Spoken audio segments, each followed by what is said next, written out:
എല്ലാവർക്കും നമസ്കാരം. Make it real PSCയുടെ പുതിയൊരു ക്ലാസ്സിലേക്ക് ഏവർക്കും സ്വാഗതം. 5ാം ക്ലാസ്സിലെ SSCERT പാഠപുസ്തകത്തിൽ നിന്നുള്ള കേരള PSC ഫാക്ട്സ് ആണ് ഈ വീഡിയോയിൽ ഉൾക്കൊള്ളിച്ചിരിക്കുന്നത്. അപ്പോൾ നമുക്കതെന്തെല്ലാമാണെന്ന് നോക്കാം. വാസസ്ഥലത്തിനു മാത്രമായി മറ്റു സസ്യങ്ങളെ ആശ്രയിക്കുന്ന സസ്യങ്ങളെയാണ് എപ്പിഫൈറ്റുകൾ എന്ന് പറയുന്നത്. ഉദാഹരണം മരവാഴ. ഈ മരവാഴ ഒരു ഓർക്കിഡ് വിഭാഗമാണ്. ഓർക്കിഡ് വിഭാഗത്തിൽപ്പെടുന്ന ഒന്നാണ് മരവാഴ. മരവാഴ വാസസ്ഥലത്തിന് മാത്രമായിട്ട് മറ്റു സസ്യങ്ങളെ ആശ്രയിക്കുന്നു. ആതിഥേയ സസ്യങ്ങളിൽ നിന്നു ജലവും ലവണവും വലിച്ചെടുത്ത് സ്വയം ആഹാരം നിർമ്മിക്കുന്ന ചെടികളാണ് അർദ്ധപരാഗങ്ങൾ. അതിന് ഉദാഹരണമാണ് ഇത്തിൽക്കണ്ണി. അതായത് ഇത്തിൽക്കണ്ണി വസിക്കുന്ന ചെടി ഏതാണോ ആ ചെടിയിൽ നിന്നും ആ ചെടിയുടെ ലവണവും ജലവും എല്ലാം തന്നെ വലിച്ചെടുക്കുകയും സ്വയം ആഹാരം പാകം ചെയ്ത് അതിനു വേണ്ടിയിട്ട് അതിൻ്റെ വളർച്ചയ്ക്ക് വേണ്ടിയിട്ട് ഉപയോഗിക്കുകയും ചെയ്യുന്നു. 3. ആതിഥേയ സസ്യങ്ങൾ നിർമ്മിച്ച ആഹാരം നേരിട്ട് വലിച്ചെടുക്കുന്ന സസ്യങ്ങളാണ് പൂർണ്ണ പരാഗങ്ങൾ. ഉദാഹരണം മൂടില്ലാത്താളി. അതായത് ഈ മൂടില്ലാത്താളി പോലെയുള്ള പൂർണ്ണ പരാഗങ്ങൾ അത് വസിക്കുന്ന ചെടി ഏതാണോ ആ ചെടി നിർമ്മിക്കുന്ന ആഹാരം മുഴുവനായും വലിച്ചെടുക്കുകയും സ്വയമായിട്ട് വളരുന്നതിന് വേണ്ടി അത് ഉപയോഗിക്കുകയും ചെയ്യുന്നു. ആതിഥേയ സസ്യത്തിന് ദോഷം ചെയ്യുന്നവ ഏതൊക്കെയാണെന്ന് ചോദിച്ചാൽ അത് അർദ്ധപൂർണ്ണ പരാഗങ്ങളാണ്. നമ്മൾ പറഞ്ഞു കഴിഞ്ഞു, അർദ്ധപരാഗങ്ങൾ എന്ത് ചെയ്യും? ആ ചെടികൾ ഏത് ചെടിയുടെ മേത്താണോ വളരുന്നത് ആ ചെടി വലിച്ചെടുക്കുന്ന ജലവും ലവണവും ഈ അർദ്ധപരാഗങ്ങൾ വലിച്ചെടുക്കും. അപ്പോൾ എന്ത് പറ്റും? ഏത് ചെടിയുടെ മേലാണോ വസിക്കുന്നത് ആ ചെടിക്ക് സ്വന്തമായി ആഹാരം പാകം ചെയ്യാൻ കഴിയാതെ വരും. കാരണം അത് വലിച്ചെടുക്കുന്ന ജലവും ലവണവും എല്ലാം തന്നെ ഈ ചെടികൾ വലിച്ചെടുക്കുന്നത് കൊണ്ട്. പൂർണ്ണപരാഗങ്ങൾ എന്താണ് ചെയ്യുന്നത്? പൂർണ്ണപരാഗങ്ങൾ ഏത് ചെടിയുമേലാണോ വസിക്കുന്നത് ആ ചെടി നിർമ്മിക്കുന്ന ആഹാരം അതുപോലെ മുഴുവനായിട്ടും വലിച്ചെടുത്ത് ഇവ ഉപയോഗിക്കുകയും ചെയ്യും. അതുകൊണ്ട് തന്നെ അർദ്ധപൂർണ്ണ പരാഗങ്ങൾ ഏത് ചെടിയിലാണോ വസിക്കുന്നത് ആ ചെടിക്ക് ദോഷം ചെയ്യുന്നവയാണ്.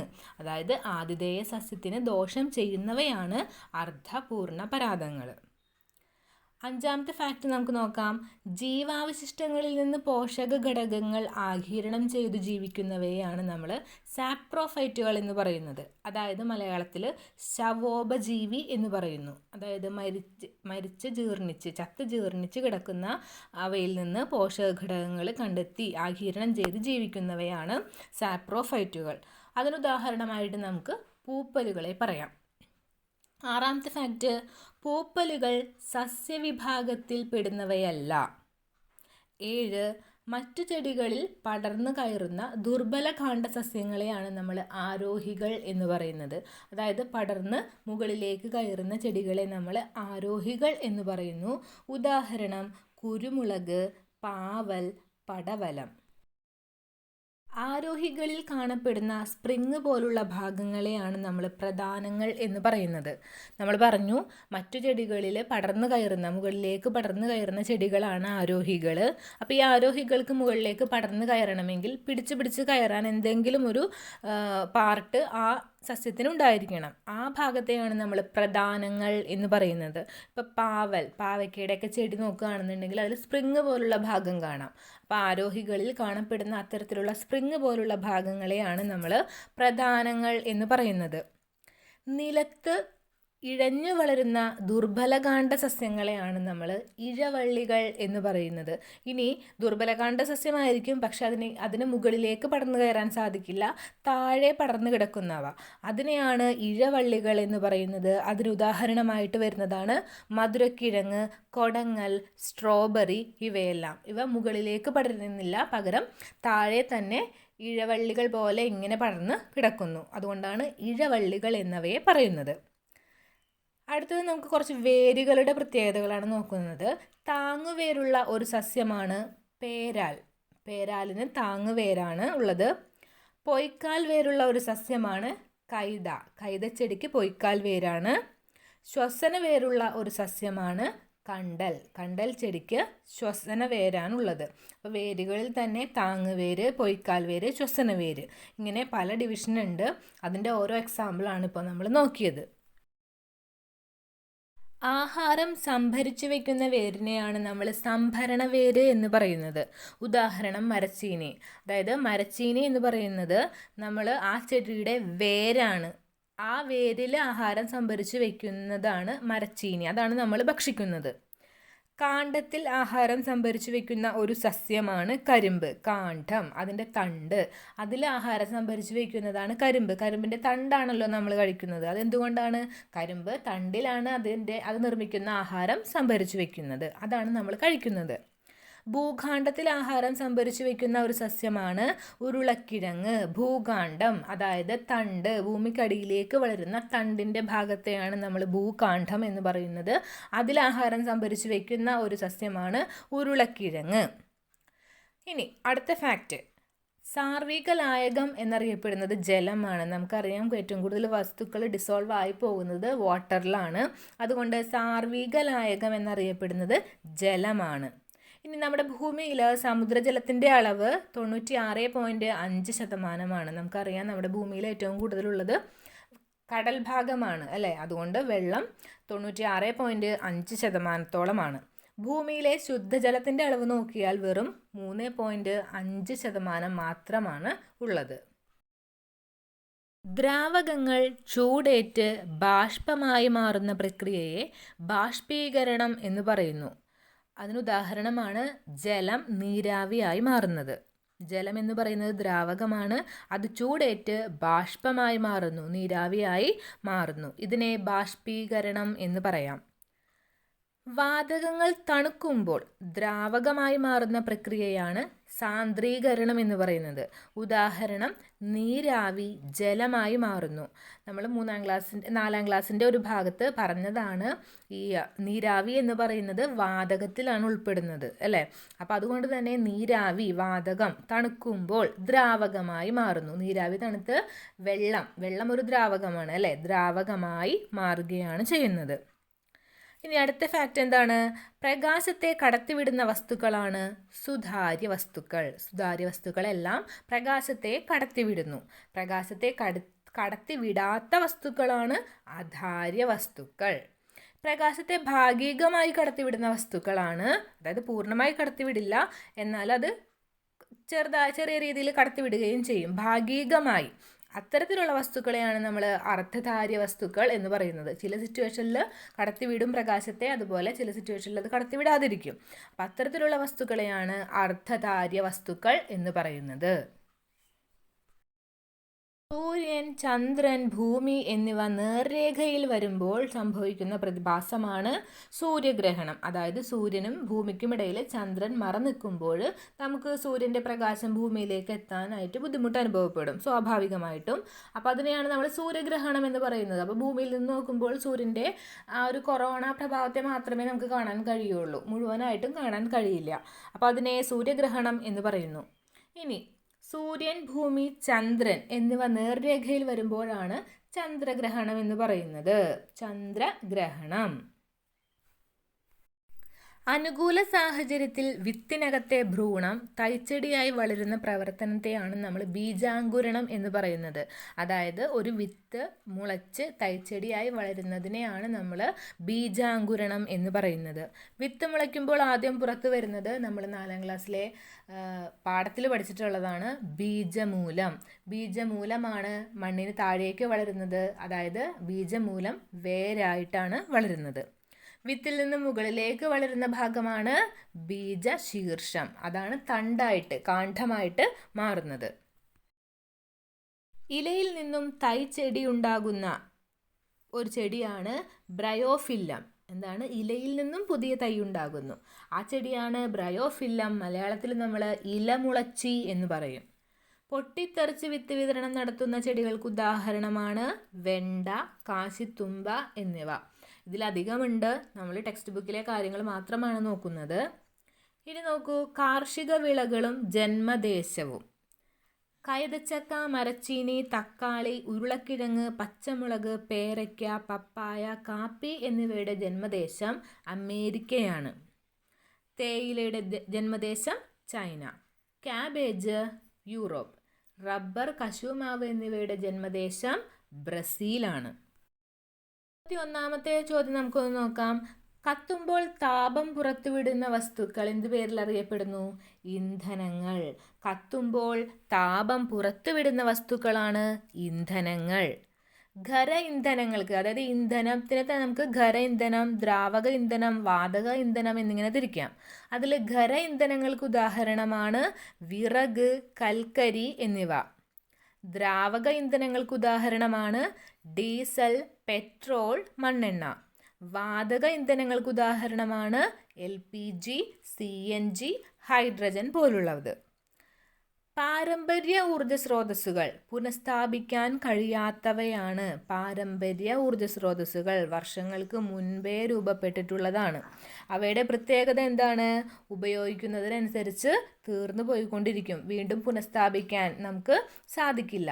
അത്തരത്തിലുള്ളവയ്ക്ക് ഉദാഹരണങ്ങളാണ് പെട്രോൾ, ഡീസൽ, മണ്ണെണ്ണ, ടാർ, LPG മുതലായവ. ഇനി പാരമ്പര്യേതര ഊർജ സ്രോതസ്സുകൾ പുനഃസ്ഥാപിക്കാൻ കഴിയുന്നവയാണ്. ഉദാഹരണമായി സൗരോർജം, കാറ്റ്, തിരമാല, ഇതിൽ നിന്നെല്ലാം തന്നെ നമുക്ക് ഊർജം എന്ത് ചെയ്യാൻ കഴിയും? നിർമ്മിക്കാനായിട്ട് കഴിയും. സോളാർ സെല്ലിൽ നടക്കുന്ന ഊർജമാറ്റം സൗരോർജത്തെ വൈദ്യുതോർജമാക്കി മാറ്റുന്നു. നമുക്കറിയാം സോളാർ സെൽ എന്തിനുപയോഗിക്കുന്നതാണ്? സൂര്യപ്രകാശത്തെ വൈദ്യുതിയാക്കി മാറ്റുന്നതിന് വേണ്ടിയിട്ട് ഉപയോഗിക്കുന്നതാണ്. അതുകൊണ്ട് സൗരോർജത്തെ വൈദ്യുതോർജമാക്കി മാറ്റാൻ ഉപയോഗിക്കുന്ന ഒരു ഉപകരണമാണ് സോളാർ സെൽ. സോളാർ സെല്ലിൻ്റെ നിരകളെയാണ് നമ്മൾ സോളാർ പാനലുകൾ എന്ന് പറയുന്നത്. ദേശീയ ഊർജ സംരക്ഷണ ദിനം ഡിസംബർ 14. ഒരു നിശ്ചിത ബിന്ദുവിനെ ആധാരമാക്കി ചലിക്കുന്ന ദൃഢദണ്ഡുകളെയാണ് ഉത്തോലകങ്ങൾ എന്ന് പറയുന്നത്. നാം പ്രയോഗിക്കുന്ന ബലം യത്നം എന്നറിയപ്പെടുന്നു. യത്നം നേരിടുന്ന പ്രതിരോധമാണ് രോധം. ഉത്തോലകം ചലിക്കാൻ ആധാരമായ ബിന്ദുവാണ് ധാരം. ഈ ഉത്തോലകങ്ങളിൽ വരുന്ന 3 ടേംസാണ് യത്നം, രോധം, ധാരം. അത് 1-ാം വർഗ ഉത്തോലകം, 2-ാം വർഗ ഉത്തോലകം, 3-ാം വർഗ ഉത്തോലകം എന്നിങ്ങനെ ഡിഫറൻഷിയേറ്റ് ചെയ്തിട്ടുണ്ട്. അത് നമുക്ക് ഈസി ആയിട്ട് പഠിക്കണമെങ്കിൽ ഡ്രൈ എന്ന് ഓർത്തിരിക്കുക. DRY. D എന്നത് ധാരമായും R എന്നത് രോധമായും Y എന്നത് യജ്ഞമായിട്ടും എടുക്കുകയാണെങ്കിൽ D നടുക്കാണെങ്കിൽ, അതായത് രോധത്തിൻ്റെയും യജ്ഞത്തിൻ്റെയും നടുക്ക് D വരുമ്പോൾ അത് 1-ാം വർഗ ഉത്തോലകമെന്നും, R നടുക്ക് വരുമ്പോൾ 2-ാം വർഗ ഉത്തോലകം, Y നടുക്ക് വരുമ്പോൾ 3-ാം വർഗ ഉത്തോലകവുമായിട്ട് നമ്മൾ ഊഹിച്ചാൽ മതി. അല്ലെങ്കിൽ അതൊന്ന് മനസ്സിലാക്കിയിരുന്നാൽ മതി. അപ്പോൾ നമുക്കത് ഈസി ആയിട്ട് പഠിക്കാൻ പറ്റും. D ആണ് ആറിൻ്റെയും വൈൻ്റെയും നടുക്കെങ്കിൽ 1-ാം വർഗം, R ആണ് നടുക്ക് വരുന്നതെങ്കിൽ 2-ാം വർഗം, Y ആണെങ്കിൽ 3-ാം വർഗ ഉത്തോലകം. 2 കണ്ണും ഒരേ സമയം ഒരേ ബിന്ദുവിൽ കേന്ദ്രീകരിച്ചു കാണാൻ കഴിയുന്നതിനെയാണ് ദ്വിനേത്ര ദർശനം എന്ന് പറയുന്നത്. Binocular vision. വസ്തുക്കളുടെ അകലം, സ്ഥാനം എന്നിവ കൃത്യമായി തിരിച്ചറിയാൻ സാധിക്കുന്നത് ദ്വിനേത്ര ദർശനം മൂലമാണ്. നമ്മുടെ 2 കണ്ണും ഒരേ സമയം ഒരേ ബിന്ദുവിൽ കേന്ദ്രീകരിച്ച് കാണാൻ കഴിയുന്നതിനെ ദ്വിനേത്ര ദർശനം എന്ന് പറയുന്നു. ദ്വിനേത്ര ദർശനം സാധ്യമാകുന്നത് കൊണ്ടാണ് വസ്തുക്കളുടെ അകലം, അവയുടെ സ്ഥാനമെല്ലാം തന്നെ നമുക്ക് കൃത്യമായി മനസ്സിലാക്കാൻ സാധിക്കുന്നത്. ഇനി അന്ധതയുമായി ബന്ധപ്പെട്ട കുറച്ച് ഉപകരണങ്ങളുണ്ട്. White cane, tactile watch, braille ലിപി, ടോക്കിംഗ് വാച്ച്, ഇതെല്ലാം തന്നെ അന്ധതയുമായി ബന്ധപ്പെട്ട ഉപകരണങ്ങളാണ്. പാമ്പുകൾ ഗന്ധമറിയുന്നത് നാക്കുപയോഗിച്ചാണ്. അവയുടെ നാക്കുപയോഗിച്ചാണ് പാമ്പുകൾ ഗന്ധമറിയുന്നത്. കാഴ്ചശക്തി അളക്കാൻ ഉപയോഗിക്കുന്ന ഉപകരണമാണ് സ്നെല്ലൻ ചാർട്ട്. 6 മീറ്റർ വരെ അകലെ നിന്നാണ് നമ്മൾ ഈ സ്നെല്ലൻ ചാർട്ട് റീഡ് ചെയ്യുന്നത്.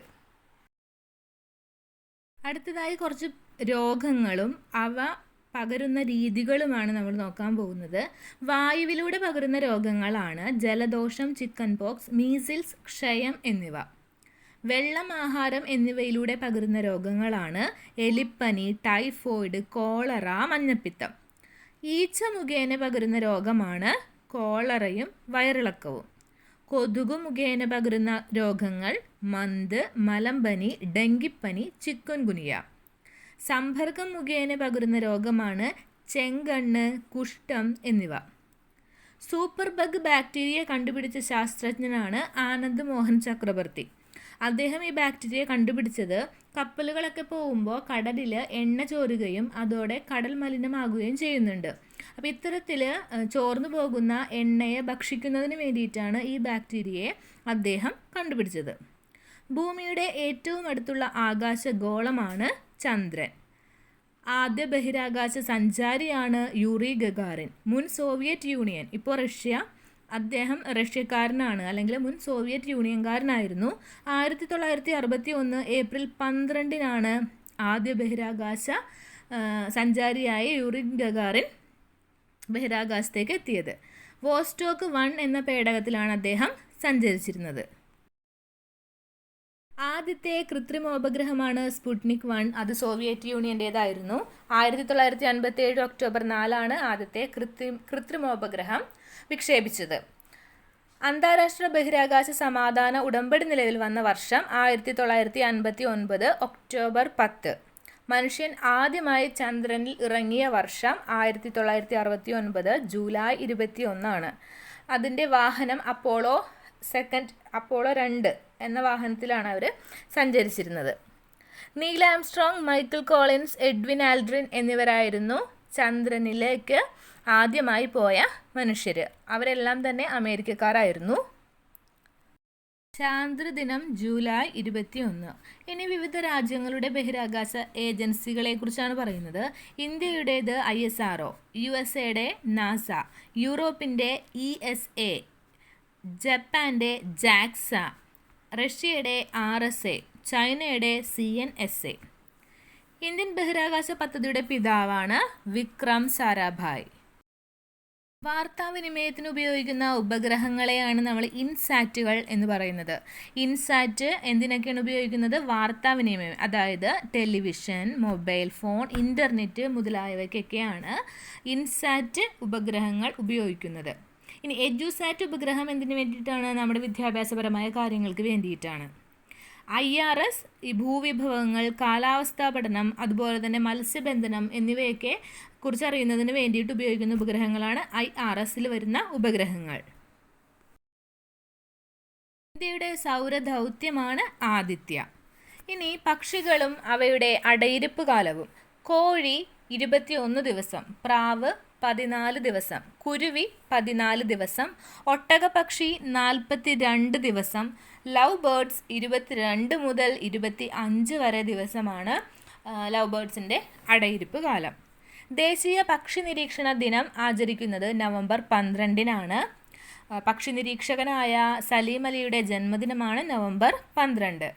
സലീം അലിയുടെ ആത്മകഥയാണ് ഒരു കുരുവിയുടെ പതനം. അദ്ദേഹത്തിൻ്റെ ഫേമസ് ആയിട്ടുള്ള ബുക്കുകളാണ് birds of India, birds of Kerala എന്നിവ. മുട്ടയിടാൻ വേണ്ടി ദീർഘദൂരം സഞ്ചരിക്കുകയും മുട്ടയിട്ടു കഴിഞ്ഞാൽ മരണം സംഭവിക്കുന്നതുമായ മത്സ്യമാണ് സാൽമൺ. കടലാമകളെ സംരക്ഷിക്കുന്ന കടൽ തീരമാണ് മുദിയം കടൽ തീരം. മുട്ടയിടുന്ന സസ്തനികളാണ് പ്ലാറ്റിപ്പസ്, എക്കിഡ്ന എന്നിവർ. ശരീരം മുറിഞ്ഞാൽ ആ ഭാഗം വളർന്ന് പുതിയ ജീവിയായി മാറുന്ന ജീവികളാണ് മണ്ണിര, പ്ലനേറിയ എന്നിവ. പ്രസവിക്കുന്ന പാമ്പ് അണലി. ലോകത്തിലെ ഏറ്റവും വലിയ പവിഴപ്പുറ്റാണ് ഗ്രേറ്റ് ബാരിയർ റീഫ്. പവിഴപ്പുറ്റ് വർഷമായി ആചരിച്ചിട്ടുള്ള വർഷങ്ങളാണ് 1997 2008. അപ്പോൾ ഇത്രയും വിവരങ്ങളാണ് നമ്മൾ ഈ വീഡിയോയിൽ ഉൾക്കൊള്ളിച്ചിരിക്കുന്നത്. നിങ്ങൾക്ക് ഈ വീഡിയോ ഇഷ്ടമായെങ്കിൽ വീഡിയോ ലൈക്ക് ചെയ്യുക, കമൻറ്റ് ചെയ്യുക. സബ്സ്ക്രൈബ് ചെയ്യാതെയാണ് നിങ്ങൾ ഈ ചാനൽ കാണുന്നതെങ്കിൽ സബ്സ്ക്രൈബ് ചെയ്യുക. അതുപോലെ നിങ്ങളുടെ കൂട്ടുകാരിലേക്കും ഈ വീഡിയോ എത്തിക്കുക. Thank you for watching.